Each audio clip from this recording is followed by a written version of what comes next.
permintaan keterangan kepada setiap orang itu adalah diatur undang-undang. Apakah seseorang ini dimintai keterangan sebagai saksi atau sebagai tersangka atau sebagai ahli?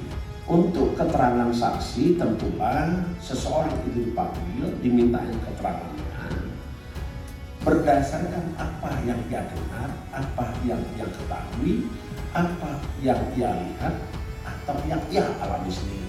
Jadi terkait dengan kegiatan penyelidikan atas dugaan korupsi penyelenggaraan Formula E di DKI Jakarta, saat ini tim masih terus melengkapi bahan informasi dan keterangan serta analisis lanjutan dari proses yang sedang kami lakukan. Ini gelar perkara ataupun expose kami pastikan bisa dilakukan berulang kali dalam rangka untuk terus melengkapi perkembangan dari hasil analisis yang dilakukan oleh tim penyelidik KPK. Kita melihat bahwa kasus Formula E ini guys sepertinya dipolitisasi ya oleh orang-orang pendukung Anies Baswedan untuk melepaskan junjungannya dari jerat KPK.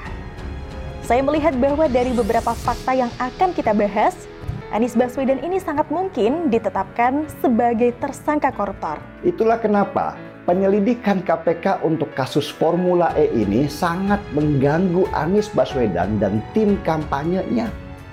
Kalau Anies terseret dan menjadi tersangka, maka hancurlah harapan mereka untuk mengatur negara lewat Anies Baswedan.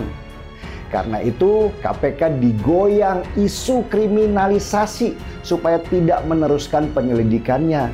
Tapi baru-baru ini ada pemberitaan yang mengatakan bahwa Anies Baswedan berdalih dan membantah Formula E-nya itu adalah program gubernur. Ini saja sudah membuat kita sama-sama curiga guys, bahwa program Formula E ini sepertinya ada yang janggal. Direktur Utama Jakpro pun juga mengatakan bahwa Formula E ini adalah murni inisiatif dari Anies Baswedan. Jadi fakta pertama sudah sangat mencurigakan, bukan?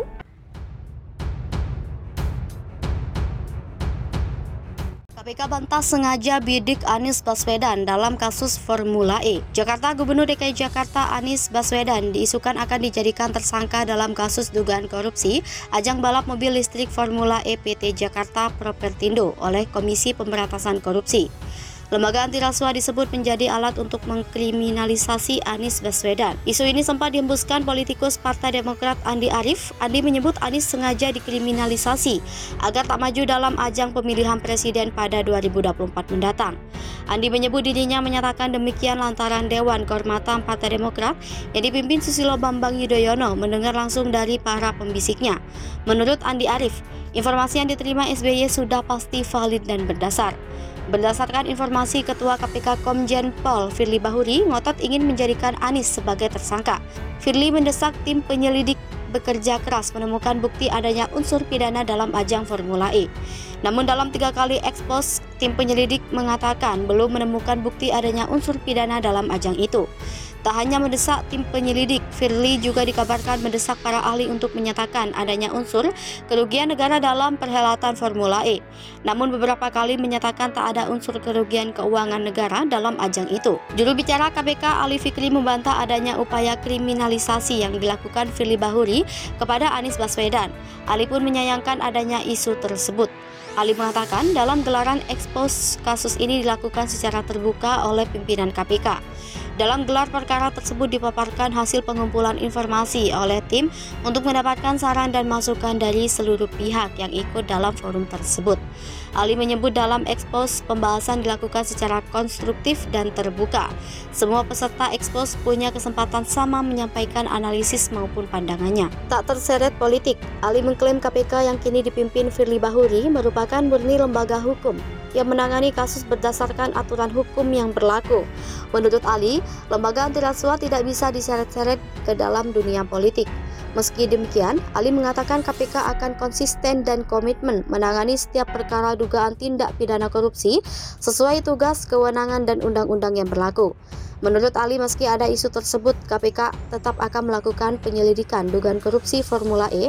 Pasalnya, penyelidikan kasus ini bermula dari informasi masyarakat terkait adanya unsur pidana dalam ajang itu. Membantah, Wakil Ketua Komisi Pemberantasan Korupsi Alexander Marwata membantah pernyataan yang menyebut pihaknya akan menggelar ekspos kasus dugaan korupsi ajang balap mobil listrik Formula E dalam beberapa hari ke depan. Keterangan Alex ini sekaligus mematahkan pernyataan politikus senior Nasdem Zulfa Lindan yang menyebut dirinya mendengar KPK akan menggelar ekspos kasus Formula E pada Jumat 23 September 2022 besok. Dalam pernyataannya itu, Zulfan khawatir jika Gubernur DKI Jakarta Anies Baswedan terseret dalam kasus ini, apalagi jika Anies yang ditetapkan sebagai tersangka dalam ekspos. Alex menyebut sejauh ini belum ada rencana pihaknya menetapkan seseorang sebagai tersangka dalam kasus tersebut. Alex memastikan pengusutan kasus Formula E masih dalam tahap penyelidikan. Tahap penyelidikan diberitakan KPK memastikan kasus dugaan korupsi penyelenggaraan ajang balap mobil listrik Formula E masih dalam tahap penyelidikan. KPK menegaskan belum ada pihak yang dijerat sebagai tersangka. Wakil Ketua KPK Alexander Marwata menepis isu pihaknya sudah menjerat Gubernur DKI Jakarta Anies Baswedan sebagai tersangka dalam kasus ini. Alex mengatakan kasus korupsi Formula E oleh PT Jakarta Propertindo masih dalam tahap pengumpulan bukti dan keterangan. Menurut Alex, penyelidikan kasus ini belum ditingkatkan ke tahap penyidikan. Sejumlah pihak sudah dimintai keterangan oleh KPK untuk mendalami kasus ini. Teranyar, KPK memeriksa Gubernur DKI Jakarta Anies Baswedan. Anies diperiksa selama 11 jam pada Rabu. Anies Baswedan dipanggil KPK. Peter Gonta bicara Formula E siap diambil Singapura.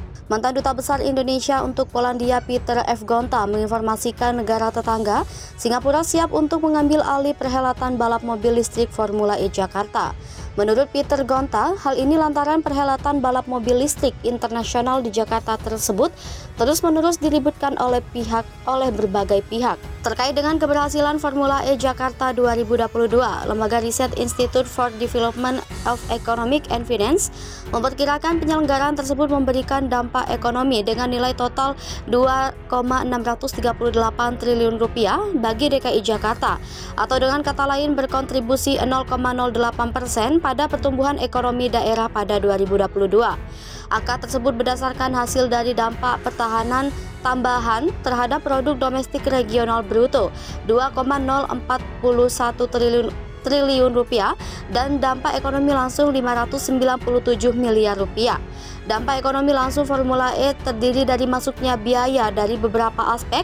Pertama, alokasi capital expenditure 213 miliar rupiah, alokasi operating expense 112 miliar rupiah, komitmen fee event Jakarta E-Prix 216 miliar rupiah, pembelian tiket plus pengeluaran pengunjung 52,04 miliar rupiah, transaksi pengunjung pada UMKM 4,54 miliar rupiah.